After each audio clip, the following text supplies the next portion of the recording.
Cerita ini berawal dari seorang siswa SMA bernama Yusuke Yotsuya, seorang remaja yang tampak dingin dan memiliki sorot mata kosong yang membuat orang lain mudah tak peduli pada hidupnya. Ia tak memiliki bakat istimewa, dan cenderung menutup diri. Tiap harinya Yusuke hanya berangkat ke sekolah, lalu kembali ke kamarnya. Di sana ia menghabiskan waktunya untuk bermain game yang mampu membuatnya lepas dari kebosanan kenyataan. Meski hidup menyendiri, Yusuke diam-diam menyimpan perasaan pada Shindo Iu, gadis cantik dan pintar yang dijuluki bunga sekolah. Ia berada di posisi sosial yang sangat bertolak belakang dengan Yusuke. Suatu ketika, saat mendapat giliran piket, Yusuke secara tak sengaja melirik ke arah Shindo.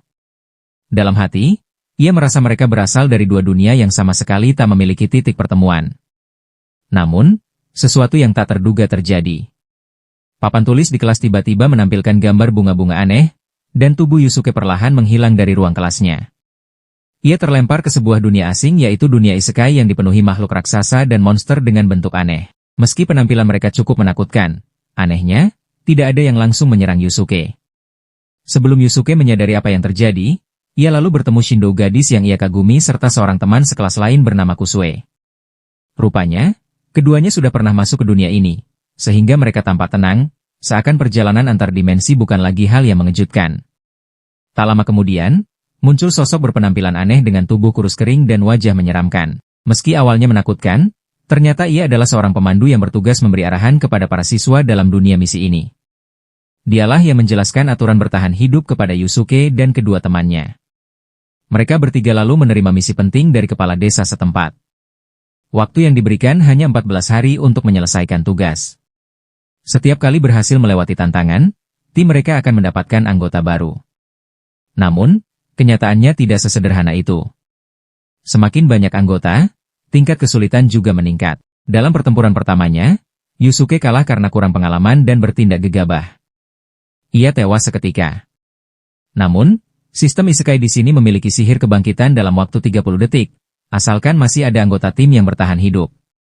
Berkat aturan ini, Yusuke hidup kembali, meski dengan rasa gagal yang mendalam. Ia sadar, jika ingin bertahan, ia harus berubah dan berhenti bergantung pada orang lain. Mengandalkan kecerdasan serta refleks yang terasah dari bermain game, Yusuke menyusun rencana yaitu meniupkan debu untuk mengaburkan penglihatan monster, lalu menerobos maju dengan mengorbankan diri agar Shindo dan Kusue mendapat celah menyerang. Meski pada akhirnya mereka semua kembali tumbang, siklus kebangkitan tetap berjalan hingga akhirnya mereka berhasil menumbangkan monster pertama. Sebagai hadiah, sistem memberi hak untuk mengajukan satu pertanyaan tentang dunia ini setiap misi selesai. Dalam kesempatan sebelumnya, Shindo dan Kusue menanyakan siapa yang mengendalikan dunia ini. Jawabannya yaitu para pengendali berasal dari masa depan, dari sebuah dimensi yang tak bisa dipahami oleh dunia saat ini. Tujuan sebenarnya dari permainan ini tetap misterius. Mereka hanya pion kecil di papan catur yang jauh lebih besar. Setelah sedikit memahami hakikat dunia itu, Yusuke memutuskan melatih kemampuan bertarungnya sendiri. Ia masuk ke hutan lebat penuh monster untuk mengasah fisik dan keberaniannya. Namun, ketika ia pergi tragedi terjadi. Saat kembali, Yusuke mendapati pemandangan mengerikan.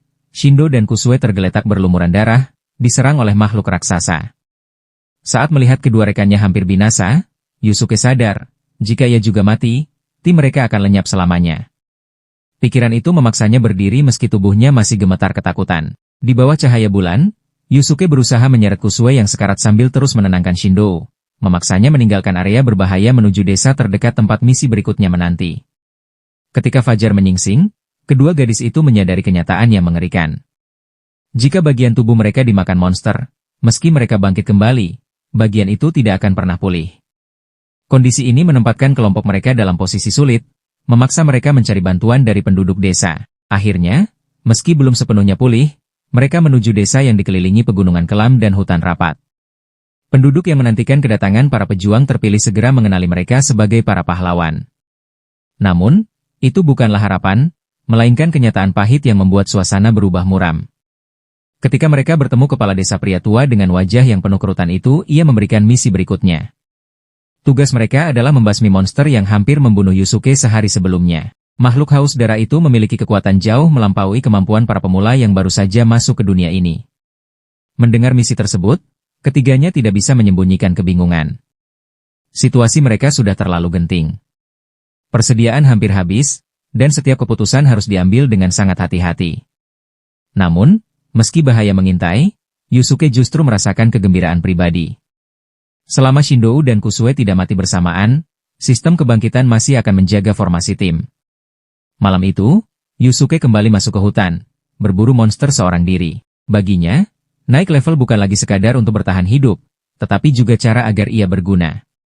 Secara kebetulan, saat mencari target latihan, Yusuke melihat lingkaran cahaya samar di sebuah lapangan terbuka. Itu adalah rekaman virtual memori percakapan antara Shindo dan Kusue. Dalam percakapan itu, Shindo bertanya siapa anggota baru yang mungkin dipanggil sistem dalam misi berikutnya. Ia menjawab kalau yang muncul adalah laki-laki, ia berharap seseorang dengan kemampuan hebat, seperti juara nasional judo. Namun, yang hanya ingin diketahui Shindo bukanlah soal keterampilan bertarung, melainkan perasaan pribadi Kusue. Kusue tidak menjawab secara langsung. Ia hanya menyampaikan pandangannya tentang laki-laki yang kebanyakan kasar, vulgar, dan tidak peka. Karena itu, ia tak selalu percaya pada mereka. Shindo tampaknya menyetujui hal itu. Dari luar, Yusuke yang menyaksikan hanya bisa memaksakan senyum. Seandainya mereka mengenalnya lebih baik, pasti pandangan mereka akan berbeda. Suasana dalam memori itu mulai mencair. Tiba-tiba Shindo berkata sesuatu yaitu orang yang ia harapkan dipanggil berikutnya adalah Yusuke sendiri. Sayangnya, Yusuke yang sedang menonton tidak mendengar bagian penting itu. Pikirannya malah melayang, sibuk membayangkan betapa menyenangkannya jika bisa bertarung bersama 3 gadis cantik di satu tim. Saat kembali ke desa, pemandangan damai di sana mendadak mengingatkannya pada kampung halaman tempat ia tumbuh yaitu desa kecil nan tenang bersama seorang sahabat karib. Semuanya berubah ketika ia pindah ke Tokyo. Sejak itu, Yusuke selalu merasa asing di tengah tatapan aneh orang-orang. Guru dan teman sekelas seolah menjaga jarak, menatap dingin dan penuh penghinaan. Kenangan itu menyeruak kembali, membakar semangatnya untuk membuktikan diri. Dengan dorongan dari masa lalu, Yusuke semakin giat berlatih. Ia melawan monster sendirian dengan harapan, jika mencapai level 10, kekuatannya akan cukup menghadapi tantangan mendatang. Namun, usaha itu tiba-tiba terhenti oleh kabar mengejutkan bahwa sistem mengumumkan Kusue tewas dalam pertempuran. Yusuke panik. Meski berada jauh di dalam hutan, Yusuke berlari secepatnya untuk kembali ke desa. Namun, setibanya di sana, ia nyaris tak mengenali tempat itu lagi. Asap tebal mengepul dari rumah-rumah yang terbakar, jeritan ketakutan menggema di mana-mana. Monster yang hampir membunuhnya sebelumnya kini kembali, menyerang langsung tempat persembunyian mereka. Di tengah desa yang dilalap api merah, Yusuke melihat lingkaran cahaya lain yang berada di sudut rumah yang runtuh. Saat disentuh, muncullah rekaman tentang Kusue. Terlihat ia berlatih pedang dengan tekun setiap hari. Meski tubuhnya di dunia nyata rapuh dan bergantung pada obat-obatan, di dunia game ini ia menjelma menjadi pribadi yang kuat, berusaha keras agar tidak menjadi beban bagi tim. Pemandangan itu menghantam Yusuke. Pikiran egoisnya hanya hidup demi dirinya sendiri tersapu oleh gelombang emosi yang kuat. Tanpa pilihan lain, ia memutuskan menghadapi makhluk itu seorang diri demi memberi kesempatan orang lain untuk melarikan diri. Tanpa ragu, Yusuke langsung menyerang monster. Namun perbedaan kekuatan terlalu besar. Satu serangan saja cukup untuk melemparkan tubuh Yusuke yang terhempas ke sungai dingin di dekat desa. Dalam isekai ini ada satu aturan tentang hukum kebangkitan. Setiap anggota tim yang mati akan hidup kembali setelah 30 detik. Namun, aturan itu tidak sesederhana kedengarannya. Jika kebangkitan terjadi di tempat berbahaya mereka bisa langsung mati lagi. Dalam kasus itu, sistem akan menghentikan hitungan mundur sampai ada anggota yang cukup lama bertahan hidup untuk mengaktifkan proses kebangkitan. Kini, Shindo dan Kusue terjebak di dalam perut monster raksasa. Saat mereka bangkit kembali sudah berada di dalam tubuh makhluk itu, mereka langsung mati lagi tanpa sempat bereaksi. Proses kebangkitan pun terhenti, membuat situasi semakin kritis. Sementara itu, Yusuke yang masih bertahan terus bergerak mengitari arena pertempuran. Ia berlari, mengamati dengan cermat setiap lompatan monster raksasa yang mengejarnya. Dari pengamatannya, ia menyadari sesuatu kalau makhluk ini tidak menyerang lurus seperti monster biasa, melainkan melompat seperti seekor katak. Jika Yusuke bisa menghitung lintasan dan jarak pendaratan setiap lompatan monster, ia dapat keluar dari zona bahaya dan meminimalkan risiko serangan langsung.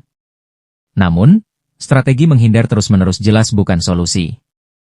Tubuhnya akan letih akibat bergerak tanpa henti. Pada saat ia hampir tak mampu bertahan, makhluk itu tiba-tiba mendekat, membuka rahang dengan gigitan dahsyat yang hampir meremukkan kepalanya. Tepat di momen hidup mati itu, muncul siluet biru dari belakang yaitu seekor monster kecil yang dulu pernah ia biarkan hidup saat berlatih. Tanpa ragu, Yusuke mencabut senjata terakhir yang masih bisa digunakan. Ia menyerang secepat kilat, cukup untuk menjatuhkan target. Hasilnya tak mengecewakan. Begitu serangan terakhir berhasil, sistem segera mengumumkan kalau Yusuke telah mencapai level 10. Bersamaan dengan itu, sebuah fungsi khusus aktif yang disebut roda takdir. Fitur ini memberi kesempatan langka bagi pemain untuk mengubah jalannya nasib. Ketika roda berhenti berputar, hasil yang muncul membuat Yusuke terkejut sekaligus bingung. Profesi baru yang ia peroleh adalah chef. Meskipun tampak mengecewakan dibandingkan kelas warrior atau mage, keterampilan khusus profesi chef ternyata sangat berguna dalam situasi ini. Ia diberi kemampuan melihat struktur organ dalam tubuh makhluk hidup dan itu sebuah keuntungan besar untuk menemukan cara menyelamatkan rekan-rekannya. Berkat kemampuan baru ini, Yusuke segera menemukan lokasi tepat di mana Shindo dan Kusue terperangkap dalam perut monster. Tanpa menyia-nyiakan kesempatan, ia mendekat dan menggunakan bilah tajamnya untuk merobek bagian perut, membuka lapisan daging tebal yang menutupi organ dalam. Begitu rongga perut terbuka, tubuh kedua gadis itu keluar, berlumuran cairan lengket. Karena tidak lagi berada di dalam tubuh monster, sistem kebangkitan kembali berjalan. Shindo dan Kusue pun hidup kembali dan bergabung di garis depan. Momen itu membekas dalam hati mereka bertiga. Dengan tatapan mata mereka sudah cukup untuk menyampaikan rasa syukur dan tekad baru. Dengan semangat yang bangkit, mereka segera menyusun strategi serangan penjepit. Luka terbuka membuat monster tak lagi bisa melompat, sehingga pergerakannya melambat drastis. Meski hanya memiliki kemampuan bertarung dasar, Shindo dan Kusue tetap berusaha keras untuk bekerja sama dengan Yusuke. Namun, kekuatan monster raksasa itu terlalu besar. Keduanya kembali tumbang dan masuk ke siklus kebangkitan.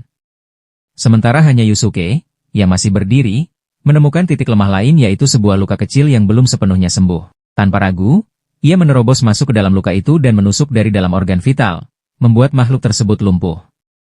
Harga dari aksi nekat ini adalah kematian seketika. Beruntung, setelah Yusuke mati, giliran Shindo yang bangkit kembali. Sebagai anggota paling cerdas, ia langsung melanjutkan rencana akhir.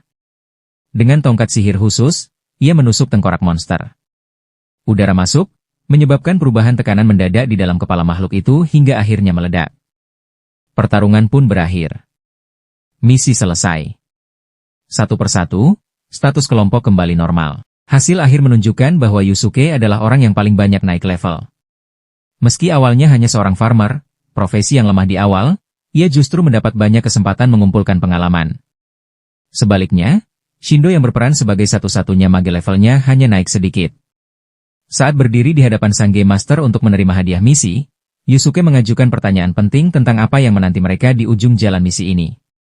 Jawaban yang diberikan tetap samar. Namun, sebuah segmen memori masa depan ditampilkan. Mereka melihat sebuah kota yang hancur total, manusia diserbu monster dari langit, dan tidak ada secercah harapan tersisa. Gambar itu membekas dalam benak mereka, menimbulkan rasa cemas yang mendalam. Begitu tayangan berakhir, kelompok itu dikembalikan ke dunia nyata. Meskipun waktu di dalam permainan terasa melambat di tempat mereka tinggalkan, jam tetap menunjukkan titik awal yang sama. Tidak ada perubahan pada alur waktu, namun perasaan di hati setiap orang telah berubah total. Shindo segera pergi untuk kembali pada pekerjaannya sebagai model. Sebelum berpisah, ia mengacungkan kepalan tangan sebagai ucapan terima kasih tulus kepada Yusuke. Keesokan harinya, Yusuke tiba-tiba ditarik oleh Shindo ke ruang ganti. Di sana, ia menanyakan hal tentang seorang teman SD yang pernah belajar bersama Kusue. Pertanyaan itu membuat Shindo penasaran pada sosok Yusuke. Tiba-tiba, sebuah lonceng asing berbunyi. Sang Game Master, pengendali permainan Destiny, muncul melalui panggilan langsung. Suaranya memang terdengar agak berbeda dari sebelumnya, tetapi Yusuke segera menyadari bahwa itu adalah panggilan untuk misi baru. Tanpa alasan yang jelas, sistem langsung membawanya ke sebuah sekolah aneh, bahkan mendorongnya masuk ke toilet wanita pada saat yang cukup sensitif. Di sana, sekelompok siswi tengah bersiap melakukan perundungan kejam, memaksa seorang teman sekelas untuk membuka pakaian demi difoto diam-diam. Meskipun tidak mengenal siapapun di tempat itu, Yusuke tidak bisa tinggal diam. Dengan naluri dan spontanitas, ia bergegas menolong gadis berkacamata tersebut. Ia menghancurkan semua ponsel yang ada, termasuk yang disembunyikan di dalam tas. Aksi berani itu membuat para siswi panik dan kabur, meski akhirnya Yusuke justru dijuluki sebagai orang aneh.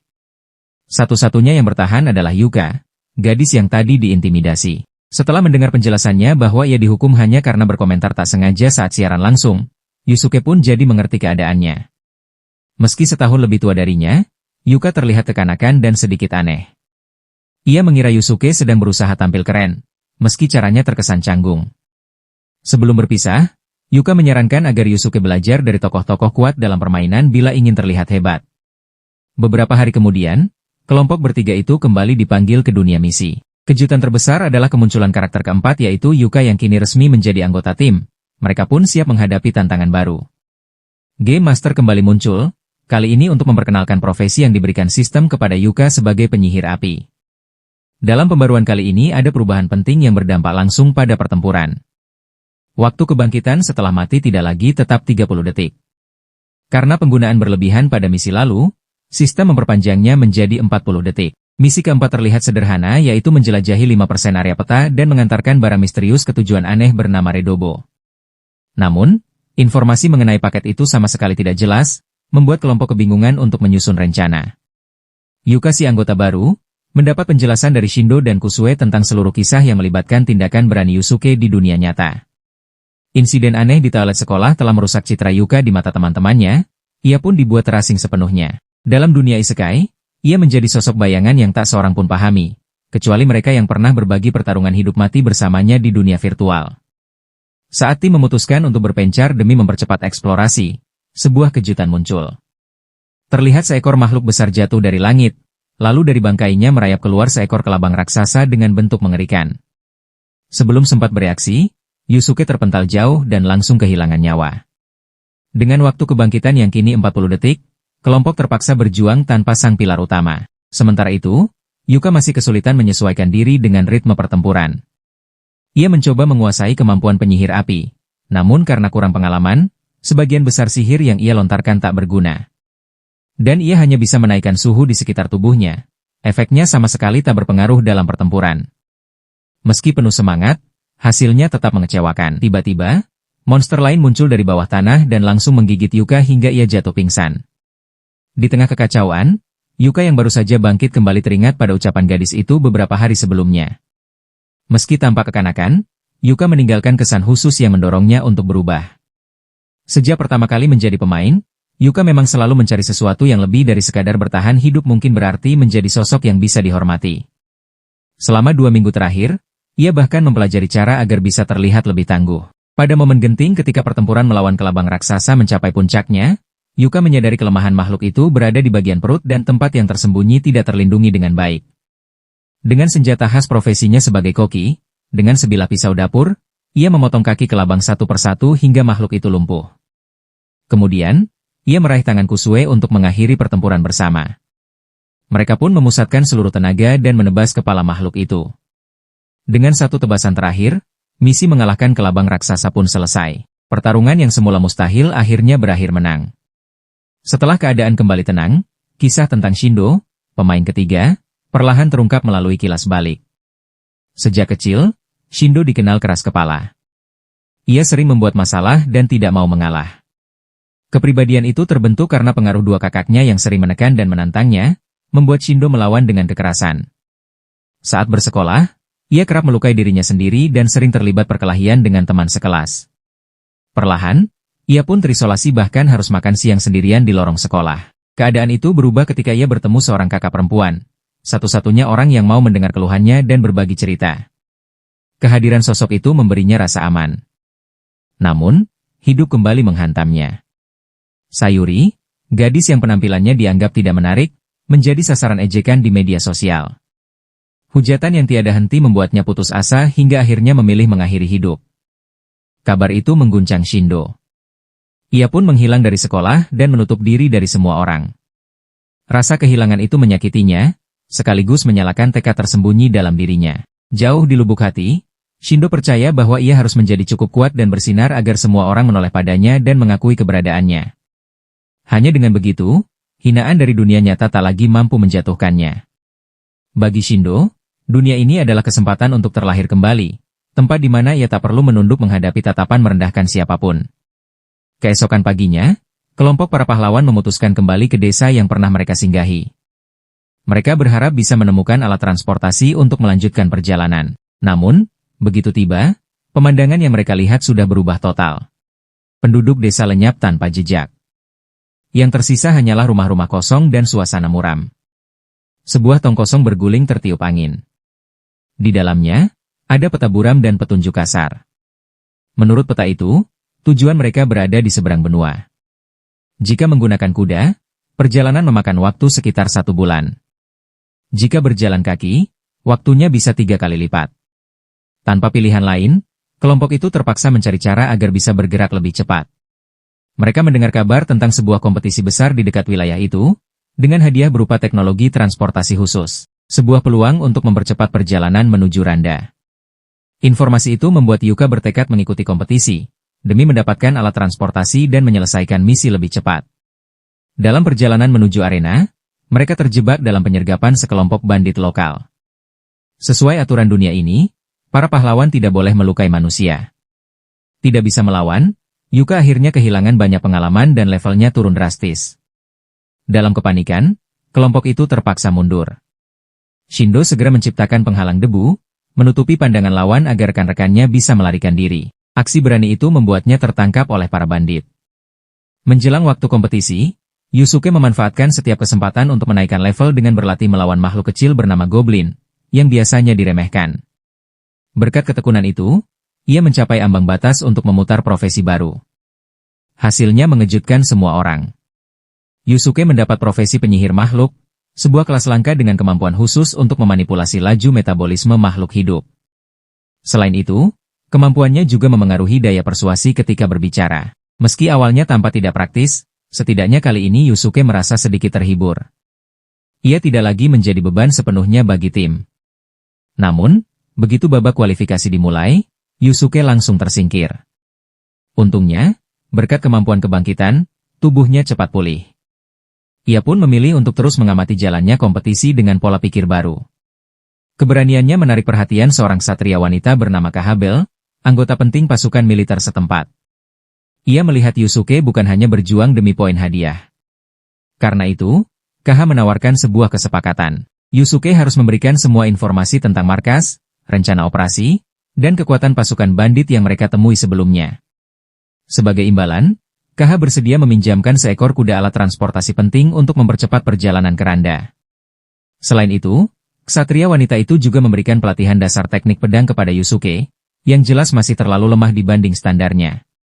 Dalam waktu singkat, dengan latihan keras, Yusuke mulai merasakan semangat seorang prajurit tumbuh dalam dirinya. Tak lama kemudian, rencana penyerangan markas bandit dilaksanakan. Pasukan militer bergerak cepat menyerang target berdasarkan informasi yang Yusuke berikan. Meski sudah berlatih, Yusuke tetap tidak mampu mengalahkan banyak musuh seorang diri. Namun, kali ini kondisinya berbeda. Karena mereka berada dalam wilayah pertahanan sah, para prajurit tidak mendapat penalti ketika melawan manusia. Terdesak oleh kekuatan besar pasukan reguler, para bandit memanggil entitas mengerikan bernama Black Sakar. Ia dulunya manusia, namun karena memakan makhluk spiritual yang penuh kekuatan sihir, tubuhnya tak sanggup menampung energi itu. Akalnya pun hancur, berubah menjadi mesin pembunuh yang tak lagi membedakan kawan atau lawan. Ia paham kalau ia seorang prajurit. Namun, ia memilih tenggelam dalam medan perang, menyalurkan amarah liar dan menikmati penderitaan orang lain. Setiap tebasan Black Sakar adalah luapan amarah berdarah yang menghantam apapun di sekitarnya. Menghadapi musuh yang jauh melampaui kemampuan bertarung normal, KH ksatria wanita hebat yang pernah melatih Yusuke pun perlahan kehilangan tenaga. Pedang tajamnya terus terdesak, lalu bilahnya patah menjadi 2, dan yang tersisa hanya pisau dapur. Dalam keputusasaan, Yusuke maju untuk membantu rekannya. Di tengah kepanikan, Yusuke tiba-tiba teringat akan kemampuan barunya yaitu kekuatan khas seorang penyihir makhluk. Setelah menganalisis sejenak, ia menerapkan sebuah taktik untuk mengalihkan perhatian lawan. Saat Black Sakar lengah, ia menerjang maju dan menusukkan pisau ke perut makhluk itu. Monster itu masih bertahan beberapa detik, namun akhirnya tumbang setelah KH merebut kembali pedangnya dan menghunuskan tebasan terakhir. Dan pertarungan itu juga berakhir. Setelah kejadian itu, kelompok Yusuke mendapat perlindungan dari KH. Sebagai balasan atas keberanian mereka, sang satria setuju mengawal rombongan hingga ke Randa. Sebagai syarat, ia membawa serta beberapa orang kepercayaannya yang juga menjamin keselamatan sepanjang perjalanan. Di sisi lain, ia juga berjanji melatih langsung setiap anggota dengan teknik pedang tambahan, agar mereka lebih siap menghadapi bahaya di masa depan. Sejak kecil, Kusue hidup dengan tubuh lemah karena sering sakit. Karena itu, keinginannya bukanlah kekayaan atau kekuasaan, melainkan menjadi seorang apoteker hebat. Ia ingin meracik obat-obatan khusus, bukan hanya untuk dirinya, tetapi juga bagi ibunya yang telah menemaninya bertahun-tahun. Meski hidup mereka serba terbatas, semangat dan empati tak pernah padam. Bagi Kusue, ia selalu berharap suatu hari bisa meringankan penderitaan orang lain. Namun, ketika ia terseret ke dalam dunia isekai yang kejam ini, Kusue tidak bisa menahan rasa takutnya. Menyaksikan pasukan militer membantai para bandit hanya dengan beberapa tebasan berdarah membuat hatinya yang rapuh semakin menciut. Dalam hatinya, Kusue sangat ingin melindungi temannya dan orang-orang tak berdosa di dunia lain ini. Tetapi ketakutan akan kematian selalu menahannya setiap kali ia harus menghadapi pertempuran nyata. Sementara itu, Yusuke yang sejak awal permainan sudah melalui berbagai profesi, dan memiliki sejumlah keterampilan unik seperti memasak, penyembuhan, hingga kemampuan seorang penyihir makhluk. Berkat kekuatannya mengatur metabolisme tubuh, ia bisa mempercepat proses pemulihan luka. Bahkan, jika digunakan tepat waktu, ia mampu menyelamatkan orang yang hampir mati. Dalam perjalanan penuh rintangan, anggota kelompok tak terhindar dari berbagai cedera, baik fisik maupun mental. Di saat-saat kritis itulah, kemampuan pendukung Yusuke terbukti sangat berharga, dan siapapun yang terluka, ia selalu datang kepadanya. Kusue terus mengamati dan belajar dari sisi Yusuke. Dalam diam, ia berjanji pada dirinya sendiri, meski kini lemah, ia tak akan berhenti berusaha. Ia ingin bangkit, menjadi seseorang yang mampu menolong orang lain. Di sisi lain, Kahasik Satria Wanita yang pernah melawan Black Sucker melatih para anggota dengan intensitas tinggi. Ia memaksa mereka berlatih teknik pedang hingga kelelahan. Di sebuah area terpencil jauh di dalam hutan, tempat berkumpulnya berbagai makhluk, Kusue akhirnya mengalami momen pertama di mana ia benar-benar berani menghadapi ketakutannya sendiri. Dalam situasi itu, pedang di tangannya terangkat tepat pada saat seekor monster cacat melompat turun dari atas pohon. Pedang itu menghentikan serangan tepat sebelum cakar musuh menyentuhnya. Pada saat itu, naluri bertahan hidup yang bercampur dengan ketakutannya memaksa untuk bergerak. Yang mengejutkan, ia tidak roboh. Sementara itu, Yusuke yang berperan sebagai penyihir menunjukkan obsesi aneh terhadap makhluk hidup. Ia seolah menikmati cara tubuh mereka bekerja, hingga sering menguji kemampuannya mengendalikan metabolisme dengan cara melemahkan lalu menghabisi mereka perlahan. Kelompoknya kerap menggoda bahwa hobi itu bernuansa menyimpang. Namun bagi Yusuke dengan tindakannya semata demi bertahan hidup dan mencari celah untuk terus hidup di dunia bahaya ini. Dalam perjalanan menuju pasar dagang, mereka tanpa sengaja menjumpai sekelompok prajurit yang dikepung kawanan serigala yang sangat agresif. Dari informasi awal, mereka yang terjebak terdapat anak-anak yang terancam nyawanya. Kusue, meski masih diliputi rasa takut, mengungkapkan keinginan untuk maju menyelamatkan mereka. Yusuke yang sudah berpengalaman dalam pertempuran, segera berpisah bersama Kusue dan memilih menuju lokasi itu. Mereka menilai situasi yang kemungkinan merupakan misi tersembunyi yang berkaitan dengan barang-barang yang harus diangkut ke Rodobo, tujuan utama tantangan ini. Sementara itu, anggota lain melanjutkan perjalanan demi menyelesaikan misi utama. Bersamaan dengan keputusan itu, dua pahlawan utama dari kelompok Yusuke bersama Kusue berhadapan langsung dengan serigala-serigala yang tertarik oleh aura para pengguna kekuatan. Rasa permusuhan membuat kawanan itu berbalik menyerang mereka. Padahal, Yusuke hanya berbekal sebilah pisau dapur dan sebuah wajan, sementara Kusue yang hanya siswi biasa tanpa pengalaman ia memegang pedang tipis. Meski berusaha keras, keduanya jelas kewalahan. Perbedaan kekuatan terlalu jauh. Mereka dengan cepat tumbang dan masuk ke kondisi respawn, seakan kehilangan tekad untuk mengandalkan diri sendiri, hingga rekan-rekan lain terpaksa maju melindungi mereka. Setelah bangkit kembali, Kusue akhirnya memilih menghadapi ketakutannya. Kali ini, ia tidak lagi bersembunyi di balik orang lain. Dengan langkah bergetar namun penuh tekad, ia maju menghadapi seekor serigala ganas yang mengintai. Tanpa ragu, ia mencabut pedang sejak awal, menampilkan ketenangan agar sang monster mengira dirinya mangsa lemah.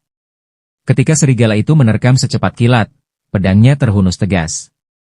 Ia tidak mengandalkan tenaga kasar, hanya menempatkan bilah baja pada jalur lompatan. Ujung pedang menembus titik lemah di dada binatang itu pada lompatannya, seketika langsung mengakhiri hidupnya. Di sisi lain Yusuke menyadari ada sosok yang dikenalnya mendekat dan itu memanfaatkan kesempatan untuk mengarahkan sisa serigala ke arah sekutu baru itu. Kaha, seorang kesatria wanita yang pernah berjuang bersama mereka di misi sebelumnya, muncul dengan sikap penuh pengalaman. Tanpa perlu banyak bicara, ia langsung mengayunkan tebasan tajam dan menjatuhkan target begitu masuk ke jangkauan pedangnya. Kehadiran KH bukanlah kebetulan. Ia sedang bekerja bersama pasukan dari Kekaisaran Gibbon. Mereka bukan prajurit biasa, melainkan pengawal misi rahasia yaitu mengantar sekelompok pendeta ke tanah Euro. Namun, perjalanan itu sejatinya bukan misi rohani, melainkan perjalanan sekali jalan. Di bawah kediktatoran Gibbon, semua bentuk agama dilarang karena dianggap mengancam kendali negara. Para penganut takut ketahuan, dan seringkali dipaksa meninggalkan negeri, bahkan ditekan untuk mengakhiri hidup demi menjaga stabilitas kerajaan. Di kerajaan kecil yang mengagungkan catur sebagai simbol strategi dan kekuasaan, pun kini jatuh ke dalam kekacauan. Salah satu prajurit yang dikenal masyarakat, Sersan Gento, sejatinya tidak pernah ada. Ia hanyalah sosok fiktif yang diciptakan untuk menipu rakyat, sebuah alat propaganda untuk memperkuat keyakinan palsu dan mengendalikan pikiran massa. Para misionaris dianggap unsur berbahaya. Dalam pandangan penguasa, mereka bisa saja menjadi target pengawasan diam-diam. Karena kecurigaan itu, kelompok Yusuke DSN lainnya harus berhati-hati mengamati dan mengumpulkan informasi. Dari penuturan salah satu anggota misionaris, kelompok Yusuke mengetahui ada seorang anak yang terancam dan membutuhkan pertolongan untuk melarikan diri. Dulu, kerajaan itu memiliki banyak aliran pemuja raja maupun makhluk suci seperti Dewa Setengah. Namun konflik ideologi memicu perang sengit antar kepercayaan. Pada masa Raja kelima, demi memulihkan ketertiban, ia memutuskan menghapus seluruh jejak agama di wilayahnya. Siapapun yang menunjukkan penghormatan kepada kekuatan supranatural akan ditindak. Sang raja bahkan menyerbu negeri tetangga, memperbudak rakyatnya, dan membawa mereka pulang untuk dijadikan budak. Informasi itu tidak hanya dikonfirmasi oleh kelompok Yusuke tetapi juga diperkuat kesaksian seorang prajurit kerajaan. Meski begitu, di benak Yuka tindakan menggunakan kekuatan untuk memaksakan keyakinan tetap tidak bisa diterima. Saat mendengar kisah itu, Yuka yang keras mempertahankan prinsipnya sering pergi ke penginapan untuk mengawasi situasi. Sementara itu, Kahabel harus turun tangan menahan tindakan gegabah dari rekan-rekannya. Kelompok itu hanya memiliki waktu 12 hari tersisa sebelum misi di dunia ini berakhir. Total waktu yang tersedia sejak awal hanyalah 13 hari 20 jam. Dengan batasan seketat itu, mereka tidak boleh melakukan kesalahan sedikit pun. Dalam diskusi di jalur perjalanan, seorang penyihir lokal menyarankan agar mereka tidak mengambil rute memutar melewati dataran. Jika tetap melalui jalur itu, mereka pasti terlambat. Satu-satunya pilihan untuk memperpendek waktu adalah menyeberangi pegunungan besar di depan. Namun, wilayah itu dipenuhi mekanisme kuno yang rumit, berupa jebakan pelindung. Di pintu masuk gunung, mereka menemukan sebuah kincir air raksasa yang terhubung dengan pintu menuju terowongan dalam. Begitu alat itu digunakan untuk membuka jalan, semua pintu keluar di belakang terkunci rapat, memaksa mereka terisolasi di kedalaman gunung. Sang penyihir menolak melanjutkan perjalanan, merasa tidak sanggup bekerja sama dengan orang-orang yang tidak menghargai kehati-hatian. Kini tersisa hanya 4 orang Yusuke, Shindou, Kusue dan Yuka. Meski bahaya menanti di dalam lorong gelap, mereka tetap maju. Mekanisme yang tersembunyi dengan cerdik membuat orang awam sulit mengenali jebakan. Untungnya, pengalaman dari misi-misi sebelumnya membuat mereka mampu membaca jalan dan bekerja sama melewati serangkaian perangkap. Saat mencapai sebuah ruangan luas menyerupai aula, tiba-tiba seorang tetua lokal yang mendampingi mereka terpisah. Lantai batu di bawahnya runtuh, sementara dinding di belakang mendorongnya jatuh ke jurang dalam. Tingginya terlalu ekstrim untuk menyisakan harapan selamat. Kehilangan itu tak terhindarkan, namun 3 pemain yang tersisa tetap melanjutkan perjalanan dengan penuh fokus. Mereka harus menghitung setiap menit dan detik, menganalisis gerakan batuan mekanis untuk melewati celah di antara 2 dinding yang terus membuka dan menutup secara bergantian. Setelah berhasil melewati ujian itu, kelompok ini sampai di sebuah arena kuno. Suasana terasa berat, seolah sesuatu bahaya sedang menanti. Seperti peringatan seorang prajurit tadi, makhluk yang bersemayam di sana bukan spesies biasa. Tubuhnya menyerupai manusia, namun terawetkan seperti mumi. Ia adalah Nepan, entitas buatan hasil sihir kuno. Karena sifatnya yang bukan termasuk makhluk hidup, ia bisa bertahan puluhan tahun tanpa makan ataupun minum. Konfrontasi pun tak terelakkan, dan setiap gerakan menjadi krusial. Dari area dekat gerbang benteng pasukan kekaisaran, kelompok Yusuke harus melakukan manuver berbahaya untuk melewati medan terjal. Salah satu anggota, kehabisan cara, menggunakan pisau dapur sebagai pengganti alat panjat. Pisau itu ditancapkan ke sudut dinding batu untuk dijadikan pijakan. Namun, ketinggian yang curam dan permukaan licin membuatnya terus tergelincir, berulang kali jatuh dan harus memulai pendakian dari bawah. Meski sudah mengerahkan tenaga, mereka tetap kesulitan mencapai area penting. Di tengah kekacauan itu, cahaya dari belakang tiba-tiba padam. Ruangan mendadak gelap gulita, memaksa mereka hanya mengandalkan insting. Setelah perjuangan penuh konsentrasi, pemimpin kelompok akhirnya berhasil menembus jalur sulit tersebut. Di titik tertinggi, mereka menemukan lingkaran besar bercahaya redup yang ternyata lambang ritual pemindahan. Saat memperhatikan lebih dekat, Yusuke mengenali sosok yang terbaring tak bergerak. Ia adalah kakak Kahabel, salah satu rekan yang sering membantunya dan melindungi tim di medan paling berbahaya. Namun kali ini tidak ada keajaiban. Bekas luka di tubuhnya menunjukkan ia tewas di tangan 3 prajurit elit kekaisaran, para pemburu haus darah yang menganggap nyawa manusia hanya permainan kekuasaan. Karena luka yang parah, Yusuke tidak sanggup menggunakan kemampuan penyembuhannya. Waktu pun tidak memungkinkan untuk perpisahan. Dengan hati berat, ia hanya bisa menekan perasaan dan melangkah maju, bergabung kembali dengan kelompok. Di ujung jalan, terbentang medan perang. Di sanalah Shindo berdiri, gadis yang lembut namun menyimpan keteguhan hati. Sebelum Shindo menjadi kuat, ia adalah seorang pemain yang sebelumnya gagal. Terlihat Shindo pernah kalah akibat ketidakseimbangan magis dari konsekuensi antara tubuh nyata dan dunia virtual.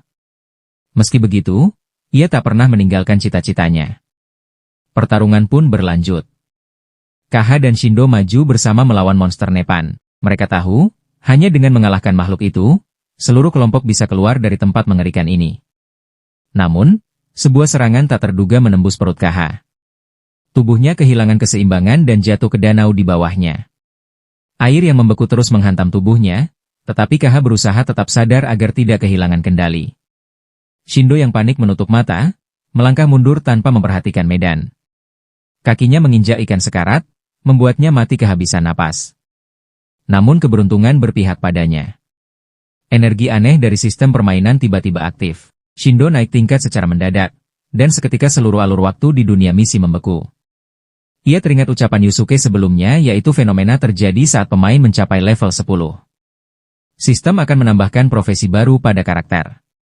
Shindo pun mendapatkan profesi duelist, sama seperti rekannya, Kusue. Ketika waktu kembali berjalan, sang Game Master segera memutar tantangan berikutnya. Kali ini, pertarungan dianggap sebagai hidup dan mati melawan seorang prajurit raksasa yang membawa pedang raksasa. Lapisan kulit yang menutupi tubuhnya sekeras batu, membuat serangan biasa tak mampu menembusnya. Shindo melancarkan serangan langsung, menusuk dada lawan. Namun, karena kulit itu terlalu keras, pedangnya tidak sanggup menembus hingga organ dalam. Ia panik, namun segera mengubah posisi serangan. Sesaat kemudian, pedang raksasa musuh menghantam, membuatnya kehilangan satu lengan. Meski begitu, Shindo tetap menjaga semangat. Ia mengangkat perisai, menahan tebasan berikutnya. Lalu, ia melompat dari belakang, meraih lengan musuh saat terangkat, dan menusukkan pedang dari belakang tengkorak, menembus hingga ke jantung. Ia menggunakan tepat teknik yang pernah diajarkan Kaha, yaitu menyerang titik lemah untuk menembus pertahanan lawan. Ketika Yusuke tiba, pertempuran sudah usai. Begitu mendengar kabar bahwa Kaha terancam tenggelam di danau dalam, ia langsung berlari menyusuri tepi berbatu, melepaskan jubah beratnya, lalu terjun ke air. Di bawah dinginnya arus, ia menyelam dalam-dalam, menarik tubuh Kaha yang tak sadarkan diri ke tepian. Berkat kemampuan khusus dalam sistem permainan, efek percepatan metabolisme luka di tubuh Kaha perlahan stabil. Meski begitu, kondisi fisiknya tetap sangat lemah. Untuk pemulihan, Yusuke harus terus menggunakan kemampuan menyerap energi sihir dari monster sekitar. Hal itu membuatnya mampu mempertahankan proses penyembuhan cukup lama, tetapi juga membuat tubuhnya sendiri terkuras. Setiap kali ia menyembuhkan orang lain, sebagian nyawanya ikut tersedot. Rasa pusing menjalar, membuat tubuhnya mati rasa. Melihat Yusuke berjuang begitu keras demi dirinya, Kaha menghadiahkan sebuah ciuman. Namun tak disangka, adegan itu disaksikan 3 gadis lain. Wajah Kaha langsung memerah malu. Dalam situasi itu, ia memohon agar mereka menyimpan rahasia ini. Malam pun berlalu, yang hanya diiringi hembusan angin melewati pepohonan pinus. Dalam perenungan, Yusuke mulai menyambungkan pengalaman dari misi-misi sebelumnya. Saat itu ia menyadari sesuatu yang ganjil, bahwa hal yang sebenarnya sudah ada sejak awal. Tidak ada satupun misi yang mereka terima yang menyebutkan nama sasaran secara jelas. Baik ketika diminta menemui kepala desa, menemukan 2 desa misterius, maupun mencari monster di perpustakaan, Semua hanya berupa petunjuk samar, tanpa identifikasi tertentu. Dari pemikiran itu, Yusuke sampai pada sebuah hipotesis bahwa barang yang dianggap sebagai objek misi tidak harus berupa benda nyata. Seorang misionaris, tahanan khusus, bahkan individu tertentu, bisa saja dianggap sebagai barang, tergantung bagaimana sistem mendefinisikannya. Namun, berdasarkan intuisi, Yusuke yakin bahwa anak yang mereka selamatkan sebelumnya, memang menjadi target buruan, namun jelas bukanlah barang yang diinginkan Game Master. Mungkin yang diminta sistem kali ini berbeda dari bentuk atau nilainya, melainkan bagaimana para pemain memandang tanggung jawab ketika harus membuat pilihan di dunia keras ini. Ketika mendengar penjelasan Yusuke, yang lain mulai mengingat kembali perjalanan mereka. Saat itulah mereka baru menyadari bahwa sistem sebenarnya memberikan kelonggaran dalam cara pelaksanaan, asalkan syarat umum misi terpenuhi. Berkat pemahaman ini, Yusuke segera menyimpulkan bahwa 3 orang penganut yang selama ini dikira sebagai barang yang harus diantarkan, sebenarnya bukanlah inti dari misi juga. Misi ini sama sekali tidak bergantung pada mereka. Kemudian kesadaran itu membuat kelompok Yusuke sadar bahwa semua yang mereka lakukan di misi keempat ini tampak sia-sia. Kusue pun tak sanggup menerima kenyataan harus meninggalkan 3 penganut yang sedang ditawan. Menghadapi tekadnya itu, Yusuke segera memutuskan bahwa kelompok mereka akan mencoba mencapai 2 tujuan sekaligus, yaitu menyelamatkan para tawanan dan tetap menyelesaikan misi pengantaran keranda dengan barang yang sesuai. Keesokan paginya, kelompok itu terbagi menjadi 2. Satu bertugas sebagai mencari barang yang cocok untuk dibawa ke lokasi pengantaran, sementara pihak lainnya mengejar pasukan kerajaan yang menawan 3 penganut. Situasi saat itu sangat genting. Karena negara Dios dikenal sebagai musuh bebuyutan belos. Kesalahan sekecil apapun bisa menjadi pemicu perang besar antara kedua negara itu. Karenanya Kaha dipaksa bertindak dengan kehati-hatian. Sedikit saja kesalahan akibatnya bisa fatal. Sementara itu, Yusuke menyusun rencana licik untuk memaksa lawan menyerah tanpa kekerasan. Rencana itu begitu berani hingga membuat Kaha dan Yuka terkejut saat mendengarnya. Malam itu, Yusuke mendekati 3 prajurit pengawal yang sedang berkemah. Ia memperkenalkan diri sebagai utusan untuk bernegosiasi, lalu menyusun kisah meyakinkan bahwa ia berhasil lolos dari penjara bawah tanah. 3 penganut telah berkorban, 2 rekannya jatuh ke jurang, dan hanya Yuka yang selamat.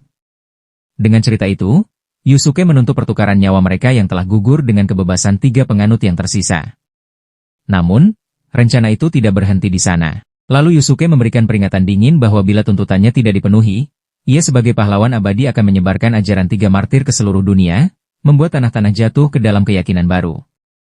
Di dunia di mana iman memiliki kekuatan nyata, seorang prajurit abadi yang menyebarkan agama akan menjadi ancaman besar. Ia yang tak bisa dibunuh, tak bisa dihentikan Yusuke bagai nubuat yang dapat mengguncang tatanan yang ada. Dilanda rasa takut, ketiga prajurit itu mulai goyah. Yuka lalu berpura-pura menentang Yusuke, menciptakan perpecahan palsu untuk menipu mereka. Ia menyebutkan bahwa dirinya dan Yusuke sejak lama berselisih, sehingga ia bersedia bekerja sama melawannya. Awalnya para prajurit belum sepenuhnya percaya. Tetapi jika mereka tak mau bekerja sama, seluruh rencana akan runtuh. Pada akhirnya, mereka menerima tawaran itu.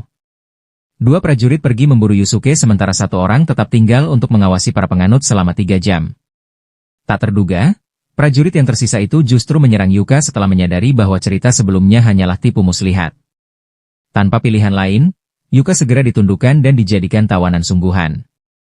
Namun, semua ini sebenarnya hanyalah bagian dari rencana matang yang telah disusun Yusuke untuk menciptakan waktu yang dibutuhkan bagi tahap akhir aksinya. Yusuke kembali ke markas prajurit Dios. Dengan tenang, ia menyatakan bahwa dialah yang telah membunuh 3 penganut tersebut. Ia membalas dendam atas peristiwa sebelumnya. Dengan alasan mereka memang tidak akan bertahan hingga eksekusi. Tindakannya itu menghancurkan seluruh rencana pihak prajurit. Menurut aturan misi, bila barang tidak sampai ke tempat tujuan dalam keadaan utuh, maka misi otomatis gagal. Ketika lawan masih tertegun, Yuka yang tampak terikat ketat tiba-tiba berhasil meloloskan diri dengan mudah. Ia segera meraih kuda dan mundur dengan selamat. Semua detail sudah diperhitungkan Yusuke. Dengan menciptakan kesalahpahaman bahwa dialah dalangnya, ia bukan hanya menyelamatkan para penganut, tetapi juga menanggung seluruh kesalahan sendiri, dan mencegah 2 negara jatuh ke jurang perang. Di pihak prajurit, saat mereka menyadari telah tertipu dan gagal menyelesaikan misi, ketiganya langsung berbalik mengejar Yusuke dan kelompoknya. Hati mereka dipenuhi penyesalan bercampur amarah karena telah melewatkan kesempatan. Sebaliknya, Yuka justru merasakan kekaguman pada perhitungan Yusuke yang berani sekaligus cerdas, bahkan sampai terasa menakutkan. Ia pun tak bisa menyembunyikan rasa dingin di tubuhnya saat menatap mata Yusuke. Sosok yang sanggup mengatur seluruh sandiwara demi menyelamatkan orang lain, bahkan bila harus mengorbankan dirinya sendiri. Sementara itu, jauh di tempat lain, kelompok Shindu bersama Kushue masih melanjutkan perjalanan berat mereka. 3 hari telah berlalu, namun mereka masih belum menemukan satu desa pun untuk menyelesaikan bagian akhir dari misi. Waktu yang tersisa bagi seluruh tim semakin menipis yang hanya sekitar 4 hari lebih beberapa jam untuk memperbaiki keadaan. Sementara itu, 3 penganut yang berhasil lolos dari penawanan terus mengucapkan rasa syukur mendalam kepada Yuka dan Yusuke, 2 orang yang berani menantang bahaya demi membawa mereka pulang dengan selamat. Setelah semua yang terjadi, Yuka kembali menekankan kepada Yusuke bahwa meskipun dunia ini hanyalah simulasi, pembunuhan tetap harus diminimalisir. Namun, bagi Yusuke perasaan kemanusiaan semacam itu sudah tak lagi penting, karena seorang rekan sebelumnya tewas di tangan prajurit Dios yang membuat hatinya kehilangan belas kasih. Akibat pertarungan terakhir, Yusuke kehilangan 2 level karena membunuh seorang prajurit yang tidak diwajibkan. Namun, dibandingkan dengan keberhasilan menyelamatkan 3 penganut serta mencegah pecahnya perang antar negara, harga itu masih jauh lebih layak. Di sisi lain, Canala si jenderal setia kerajaan bersama rekannya yang terakhir-akhirnya menemukan jejak kereta yang selama ini mereka cari. Tanpa membuang waktu, mereka segera mengirim surat ke istana untuk melaporkan situasi. Semuanya masih berjalan sesuai rencana besar. Sementara itu, Yusuke yang selalu berusaha menjaga tepat waktu untuk memutuskan mundur dari area jika adanya bahaya. Tak lama kemudian, Kaha tiba-tiba muncul. Sosok yang sebelumnya dikira telah mati itu kini berdiri lagi dengan gagah di hadapan musuhnya. Kemunculannya membuat Kahabel, yang pernah berhadapan dengan kelompok Yusuke, tak percaya kalau Kaha masih hidup setelah semua yang terjadi. Tanpa banyak basa-basi, pendekar pedang itu menantang Kaha untuk duel. Dengan satu gerakan sederhana namun mematikan, Kaha pun mengakhiri hidup lawannya. Tebasan pedangnya begitu presisi hingga lengannya terputus dalam sekejap.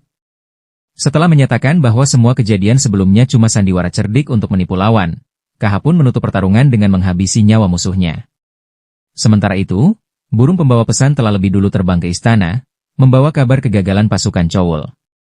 Begitu membaca isi laporan, sang raja murka. Ia segera mengutus seorang pengawal kepercayaan untuk memburu dan menghukum kelompok pahlawan yang telah menggagalkan rencana kerajaan. Di tempat lain, kelompok Kusue tiba di sebuah desa kecil dekat perbatasan Randa. Namun, harapan untuk menemukan orang yang membutuhkan jasa pengantaran ke Rodobo pupus setelah mereka mengetahui tak seorang pun yang ingin berdagang atau mengirim barang ke sana.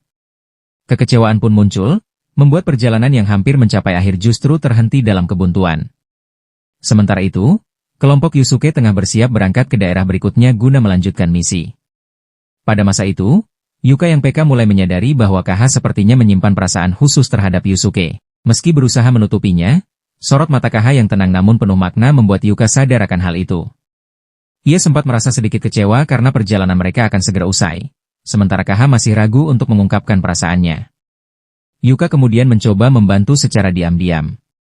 Ia menciptakan kesempatan agar Kaha dan Yusuke lebih sering bersama. Namun, meski berbagai upaya dilakukan, perkembangan antara Yusuke dan Kaha tak juga terlihat. Alih-alih berhasil, rencananya malah justru berbalik. Kaha malah menarik Yuka sendiri untuk berlatih bersamanya, dengan alasan melatih kekuatan fisik dan mental sebelum menghadapi tantangan baru. Di sisi lain, karena tak menemukan barang apapun yang bisa diantarkan ke wilayah Rando, Kusue mulai berpikir dengan cara berbeda. Ia mengusulkan kalau mereka akan berjaga di jalur menuju Robodo, berharap bertemu rombongan kafilah yang sesuai. Ternyata taktik ini membuahkan hasil. Tak lama, mereka benar-benar bertemu sebuah kafilah dalam perjalanan menuju tujuan. Sayangnya, kusir kereta itu tidak ramah dan menolak kerjasama. Situasi pun memanas. Pertempuran kecil terjadi. Berkat koordinasi yang rapat dan kemampuan Shindo yang unggul dalam pertempuran, kelompok mereka segera unggul. Lawan berhasil dikalahkan, dan mereka pun memenangkan hak untuk menggunakan kereta tersebut demi menyelesaikan tujuan akhir misi. Malam tiba, kelompok pahlawan pun beristirahat setelah hari yang melelahkan. Sepanjang hari, Yuka terus berusaha menyatukan perasaan antara Kaha dan Yusuke. Merancang berbagai cara agar keduanya semakin dekat. Namun, semua usahanya tetap tidak membuahkan hasil. Merasa kecewa sekaligus letih, Yuka akhirnya memilih tidur lebih awal, memberi ruang jika memang ada sesuatu yang akan terjadi di antara keduanya. Dalam keheningan malam yang tenang, Kaha tiba-tiba mendekati Yusuke. Tatapannya lembut, bercampur dengan emosi mendalam yang sulit diungkapkan dengan kata-kata. Yusuke pun menyadari perubahan itu, dan sempat mengira inilah saatnya sebuah pengakuan tulus akan terucap. Namun, yang keluar dari bibir KH hanyalah ucapan terima kasih. Ia dengan tulus menyatakan rasa syukurnya, karena tanpa Yusuke, ia tak akan pernah bisa menuntaskan keinginannya untuk membalas dendam atas kematian rekannya yang gugur. Tidak ada romansa yang diungkapkan malam itu, hanya sebuah kenangan yang lahir dari sifat manusiawi. Keesokan paginya, tanpa membuang waktu, kelompok itu segera berkemas dan melanjutkan perjalanan menuju wilayah Rando, yang memegang peran penting dalam tahap akhir misi. Berkat upaya tanpa henti selama berhari-hari, mereka berhasil mengumpulkan 3 jenis barang yang memenuhi syarat utama misi. Tugas mereka ternyata bukan sekadar mengantar barang, melainkan mencakup 3 tujuan besar. Pertama, kelompok pahlawan harus menjamin keselamatan mutlak 3 penganut dalam perjalanan evakuasi karena mereka memegang peranan penting dalam organisasi keagamaan yang masih bertahan. Kedua, senjata yang mereka kumpulkan setelah pertempuran sengit yang harus dibawa ke kota Rando dan diserahkan kepada para pedagang khusus memperdagangkan peralatan tempur. Hal ini bukan hanya menyelesaikan bagian pengantaran, tetapi juga memperkuat hubungan antara kekuatan lokal dan orang dari dunia lain. Ketiga, sebuah misi aneh yang membuat semua anggota merasa tidak nyaman yaitu mengangkut 3 peti berisi kepala prajurit yang telah gugur. Barang-barang itu dianggap sebagai bukti penyelesaian misi, atau sebagai antar kekuatan. Tak lama kemudian, mereka juga menerima misi tambahan. Tidak terlalu rumit, tetapi menuntut segera diselesaikan yaitu masih ada 5% wilayah peta dunia misi yang belum dieksplorasi. Untuk mempercepat, kelompok itu memutuskan berpencar ke 4 arah berbeda demi menyingkap bagian terakhir sebelum waktu habis. Malam sebelumnya, tepat di persimpangan pegunungan salju, Yusuke dan KH berpisah, walau sempat diguncang emosi sesaat, keduanya paham bahwa yang paling penting sekarang adalah terus melangkah menyelesaikan misi yang menanti di depan. Dingin menggigit semakin kuat. Butiran salju yang awalnya turun pelan kini berubah menjadi tirai putih tebal, mengaburkan pandangan. Keganasan itu membuat KH teringat kemungkinan terburuk. Jika ada yang kelelahan lalu roboh di wilayah gunung yang sunyi ini, tubuhnya bisa membeku sepenuhnya. Bila suhu tak dapat dipulihkan, maka siklus kebangkitan pun tak akan menyelamatkan mereka. Masing-masing berjalan di jalannya sendiri, namun di dalam hati mereka tetap menyimpan kenangan satu sama lain yang sangat menyentuh di hati mereka. Tak seorang pun tahu apakah mereka akan selamat atau tidak, namun semua tetap melangkah maju. Mereka berpegang pada satu harapan bahwa selama terus berusaha, tujuan di ujung peta pasti dapat mereka capai. Salju turun semakin lebat. Dan jarak yang tersisa terasa tidak berkurang sama sekali bahkan seolah semakin tak berujung. Badai salju terus turun, angin beku datang dan melapisi jalan dengan es yang begitu tebal hingga arah pun sulit dikenali. Mereka kedinginan hingga melekat pada setiap lapisan pakaian mereka. Akhirnya, orang pertama yang tidak mampu bertahan dalam kondisi dingin itu adalah Kusue. Meski ia selalu memiliki tekad keras untuk tidak menyerah, tubuh rapuhnya kali ini tak kuasa melawan alam yang begitu kejam. Ia terjatuh tanpa suara, tenggelam di tengah hamparan putih tanpa akhir. Kepergian Kusue membuat hati Shindo dan Yuka terasa berat. Mereka tak pernah menyangka perjalanan ini bisa memisahkan orang satu sama lain dengan begitu menyedihkan. Namun, waktu tidak memberi mereka kesempatan untuk berhenti. Badai semakin mengamuk, membuat setiap langkah menjadi mustahil. Kaki mereka seakan membeku, tak lagi mampu terangkat. Hingga akhirnya, ketika tubuh benar-benar tak sanggup bergerak, keduanya pun berhenti di tengah badai. Hanya satu orang yang masih mampu melanjutkan perjalanan, Yusuke. Ia bukanlah yang terkuat. Namun jauh di lubuk hatinya, ia tahu jika dirinya ikut jatuh, maka ketiga rekannya tak akan pernah bisa kembali. Itulah alasan ia memaksa diri untuk terus melangkah, meski tubuhnya hampir habis dilahap salju. Namun, alam bukanlah satu-satunya ancaman. Saat menembus hutan beku, Yusuke disergap oleh makhluk aneh yaitu monster mirip manusia salju. Berkat kemampuan khusus dari kelas chef yang dimilikinya, ia mampu melihat struktur dalam tubuh lawan, menemukan titik lemah yang fatal. Dengan pengetahuan dan tenaga yang tersisa, Yusuke pun berhasil mengalahkan makhluk itu. Namun begitu tubuh raksasa itu roboh lalu ia terdengar jeritan. Dari balik salju, muncul beberapa makhluk kecil yang menangis di samping jasad induk mereka. Yusuke sempat terdiam, hatinya bergetar. Tapi ia sadar, dunia tempatnya berdiri ini bukanlah kenyataan di mana etika dan moral dapat menjadi penentu.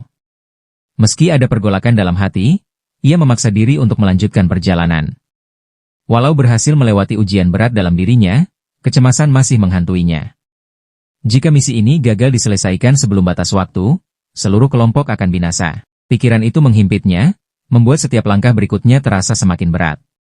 Saat pikirannya kacau, tiba-tiba ia terpeleset dan jatuh ke dalam lubang di balik salju tebal.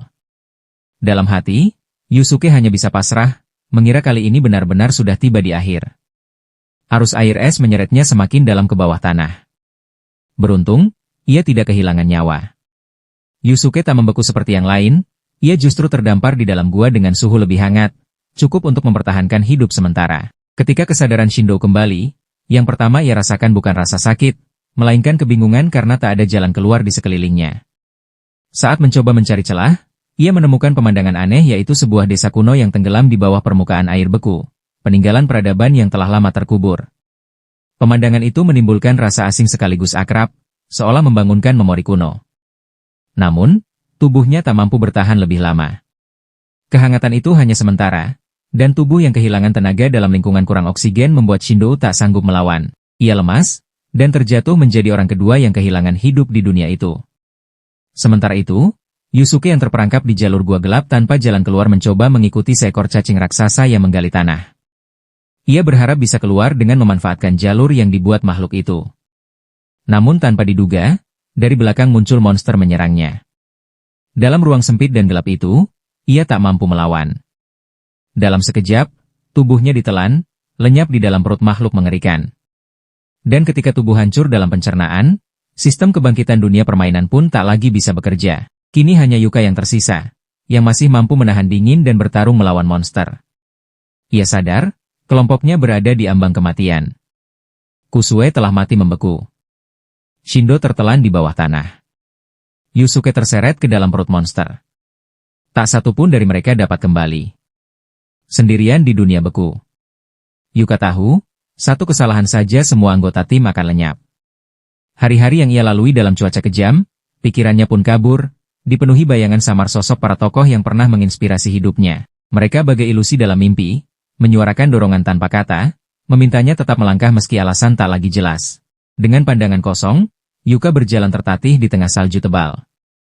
Kesadarannya kian memudar, tubuhnya perlahan kehilangan panas. Hanya secuil tekad rapuh yang masih menahannya agar tidak runtuh sepenuhnya. Segalanya terasa berada di ujung akhir. Saat itu, di tepi salju putih yang tak berujung, muncul sosok manusia. Seorang gadis dengan penampilan telinga kucing yang jelas bukan manusia normal. Ia bukan penduduk desa, bukan pula musuh, melainkan seorang pemain sama seperti Yuka. Namanya Glenda, seorang penyihir elemen angin yang memiliki kemampuan mengendalikan udara. Melihat Yuka hampir kehabisan tenaga, Glenda tak ragu menggunakan sihirnya untuk membantunya berlari lebih cepat. Meski tidak tergabung dalam kelompok yang sama, Glenda paham betul arti waktu bagi seorang pemain yang hampir mati. Jika terlambat sedikit saja, semuanya akan sia-sia. Berkat bantuan yang datang mendadak itu, kelompok Yusuke akhirnya berhasil mencapai dengan tepat pada batas waktunya. Tidak ada yang menyangka keadaan bisa berbalik begitu saja, terutama ketika 3 dari mereka sebelumnya sudah jatuh dalam kondisi hampir tak mungkin kembali. Walau baru saja dihidupkan kembali dan melewati batas antara hidup dan mati dalam badai salju, Yuka tidak membiarkan emosinya menguasai akal. Perhatiannya langsung tertuju pada Game Master si pengawas yang menciptakan rangkaian misi aneh dan absurd itu. Satu pertanyaan memenuhi pikirannya bahwa tentang hakikat dunia tempat mereka berada. Apakah semua ini sekadar permainan realitas virtual, atau sesuatu yang hanya imajinasi? Jawaban Game Master mengguncang semua orang. Kalau dunia itu bukan sekadar simulasi buatan kecerdasan, melainkan sebuah dunia paralel yang eksis bersamaan dengan bumi nyata yaitu dimensi independen dengan hukum sendiri, di mana waktu mengalir sama seperti di dunia nyata.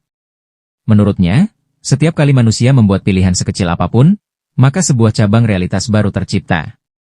Cabang itu berkembang, membentuk seperti banyaknya semesta paralel. Dan tempat mereka berdiri saat ini hanyalah salah satunya.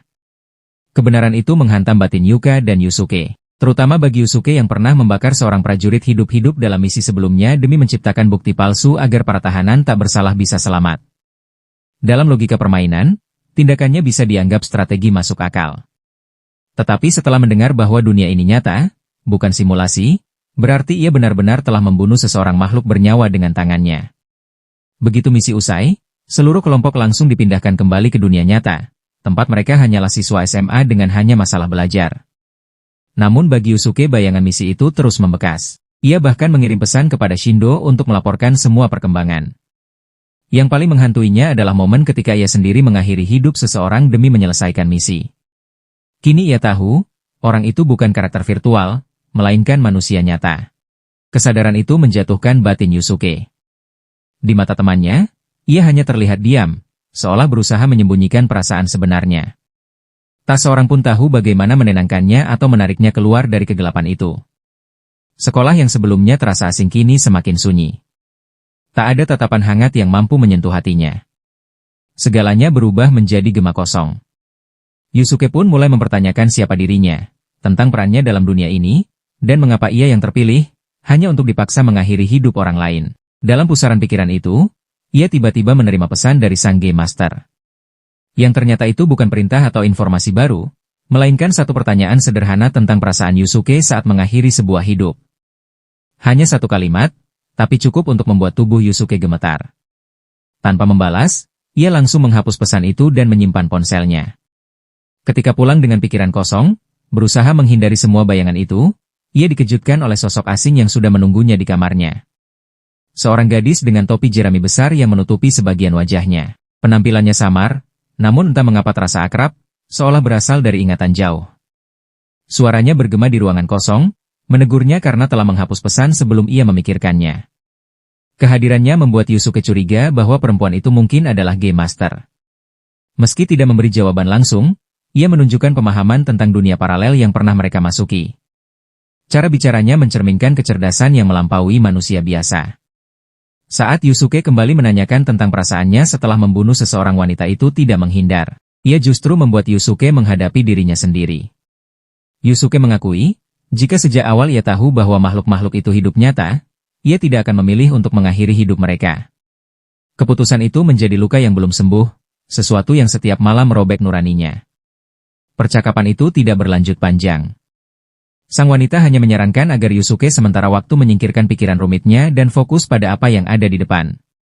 Karena saat ini, Yusuke harus bertemu dengan pemain berikutnya dalam daftar misi. Tak lama setelah itu, ia membawanya ke sebuah restoran bergaya Tiongkok di sudut jalan, dengan eksterior tua yang sederhana. Papan nama restoran itu sudah pudar. Sebelum masuk, wanita itu memperingatkan bahwa dalam kurang dari setengah menit, pemain berikutnya akan muncul. Ia benar-benar pemain baru dengan usia 14 tahun. Di dunia nyata, anak itu terseret dalam kehidupan kacau akibat ulah kakaknya, yang diperalat organisasi kriminal untuk bisnis narkoba. Meski masih muda, sorot matanya penuh amarah. Jika diberi kesempatan, ia tak akan ragu menghukum mereka yang telah menyeret keluarganya ke jurang kehancuran. Tantangan sesungguhnya kali ini bukanlah melawan musuh, melainkan bagaimana meyakinkan bocah itu untuk meninggalkan niat membunuhnya. Yusuke harus menolongnya menyadari bahwa amarah yang ia rasakan hanyalah jebakan licik, dipasang untuk memanipulasi dirinya sekaligus orang-orang yang ia cintai. Begitu Yusuke dan sang Game Master masuk ke restoran Tiongkok tempat kedua bersaudara itu bertemu dengan musuh mereka, suasana langsung menegang. Dari balik meja dapur muncul seorang pria berpenampilan garang ternyata pemimpin geng kriminal. Kehadirannya membuat udara seolah membeku. Dalam sekejap, Yusuke menyadari ia harus bergerak cepat. Bocah itu sudah maju mendekat, matanya menyala penuh dendam. Sementara sang kakak, dengan tubuh gemetar, menggenggam pisau seolah siap menusuk kapan saja. Pemimpin geng itu jelas merasa terancam dan ia segera mengeluarkan pistol lalu menodongkannya tepat ke kepala si bocah. Gerakan itu dingin, tanpa belas kasih. Melihat itu, Yusuke langsung melompat maju, menghentikan kedua bersaudara sebelum mereka mengambil langkah yang akan menghancurkan hidup mereka selamanya. Pada saat itulah, sebuah benda dari dunia paralel muncul yaitu sarung tangan sihir, peninggalan dari misi sebelumnya. Yusuke segera mengenakannya dan mengaktifkan kemampuan khusus yang bisa memperlambat proses metabolisme, dan seolah seluruh ruang di sekitarnya melambat. Kesempatan itu ia manfaatkan untuk menendang tangan sang kriminal dengan tepat, membuat pistol terlepas dan jatuh ke lantai. Polisi yang sudah dipanggil sebelumnya pun masuk ke restoran di tengah kekacauan itu. Sang bos ditangkap, sementara kedua bersaudara dibawa keluar dengan selamat di bawah perlindungan Yusuke. Usai semuanya, Yusuke kembali teringat pada pertanyaan Game Master tentang rasanya mengakhiri hidup manusia dan kini ia menemukan jawabannya. Saat tindakannya dipandu oleh kebenaran, ia bisa maju tanpa ditelan kegelapan rasa bersalah. Sejak momen itu, Yusuke tidak lagi dilema moral. Dalam hatinya mulai tumbuh keyakinan yaitu jika ia masih memiliki kemampuan untuk bertindak demi kebaikan, maka meski hanya seorang manusia biasa, ia tetap bisa membawa perubahan. Hari itu menjadi titik balik penting baginya dan sebuah kesempatan langka untuk menutup luka lama sekaligus memperkuat tekad melindungi rekan-rekannya sebelum tantangan berikutnya tiba. Semua peristiwa yang ia alami seperti tersusun dengan tujuan yang sejalan dengan nasihat Game Master agar ia membuka hati dan menjalin ikatan dengan anggota lain. Hal yang paling mengejutkan adalah, meskipun di misi salju kemarin ia berjuang sendirian di akhir, ternyata Yuka lah yang mampu mengangkat semangat tim, bertahan dengan tekad dan keyakinan yang langka. Saat itu pula, pandangan Yusuke perlahan berubah. Nilai kehidupan bukan lagi sekadar soal hidup dan mati. Dunia paralel yang dimasuki atas perintah Game Master bukan sekadar medan tempur untuk menyelesaikan misi melainkan sebuah ruang di mana arti sesungguhnya dari hidup mulai terungkap. Tempat itu juga bagaikan tanah penyelamat bagi jiwa, tempat yang bisa melepaskan luka dan membentuk diri yang baru. Jika kembali ke dunia nyata setelah melalui berbagai halangan di dunia itu, mereka tidak lagi menjadi orang yang sama. Shindo, yang dulu hidup dalam ketakutan, kini mampu menghadapi segalanya dengan tenang. Kusue, gadis lemah yang dulu minder dengan tubuhnya, kini lebih tegar. Dan Yuka, yang semula pemalu kini berani berdiri membela keyakinannya. Karena itu, Yusuke menyadari bahwa menyelamatkan mereka di dunia misi bukan sekadar membantu kelompok bertahan di dunianya. Ternyata ia memberi kesempatan bagi masing-masing untuk menjalani hidup yang lebih bermakna dan itu sebuah perjalanan pertumbuhan dan kelahiran kembali. Tidak ada yang tahu pasti apa yang akan terjadi selanjutnya. Masa depan selalu menjadi variabel yang tak terduga. Yusuke sendiri tidak pernah menganggap dirinya pahlawan. Yang ia tahu hanyalah seorang siswa SMA yang dulu hidup menyendiri. Kini, ia berusaha melangkah dengan keyakinan jika ia bisa bertindak benar meski hanya sekali, maka hidupnya sudah menjadi lebih berarti.